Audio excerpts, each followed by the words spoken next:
అందరూ భోంచేస్తూ ఉంటే తులసి అయితే పరంధామయ్యకి వడ్డిస్తూ ఉంటుంది.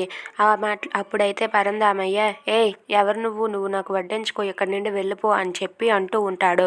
ఆ మాటలకు తులసి అయితే, "ఏంటి మామయ్య, నేనే వడ్డిస్తాను, తినండి" అని చెప్పి అంటుంది. "ఏయ్! ఇక్కడి నుండి వెళ్ళిపోతావా లేదా" అని చెప్పి అంటాడు. ఆ మాటలకు తులసి అయితే వాళ్ళ మామయ్య చెప్పిన మాటలకు అక్కడి నుండి వెళ్ళిపోతూ ఉంటుంది. ఇంతలో నందు కాలు అడ్డం పడి తులసి పడిపోబోతూ ఉంటుంది. పడిపోబోతూ ఉంటే ఇంతలో నందు అయితే తులసి పడిపోకుండా గట్టిగా పట్టుకుంటాడు. అది చూసి పరంధామయ్య అయితే, అన్నీ నాటకాలే, ఈ పిల్లవన్నీ నాటకాలని చెప్పి అంటాడు. ఆ మాటలకు అనసూయ, ఏంటండి ఏం నాటకాలు, తులసి ఎందుకు నాటకాలు ఆడుతుంది అంటే, నీ కొడుకును వల్లో వేసుకోవడానికి, అందుకే అన్నీ ఈ నాటకాలు ఆడుతుంది పడిపోయినట్టుగా అని చెప్పి అంటూ ఉంటాడు. ఆ మాటలకు నందు అనసూయ అయితే బాధపడుతూ ఉంటారు.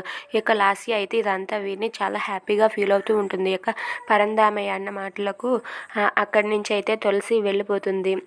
అమ్మ లాస్య, నువ్వు వచ్చి వడ్డించు అని చెప్పి పరంధామయ్య లాస్యకి చెప్తే, లాస్య అయితే వేసుకోండి మామయ్య అని చెప్పి వడ్డిస్తూ ఉంటుంది. ఇక తులసి అయితే అక్కడి నుండి నిలబడి చూస్తూ బాధపడుతూ ఉంటుంది. అది చూసి నందు అనసూయ కూడా బాధపడుతూ ఉంటారు. If you like this video, please like, share and subscribe.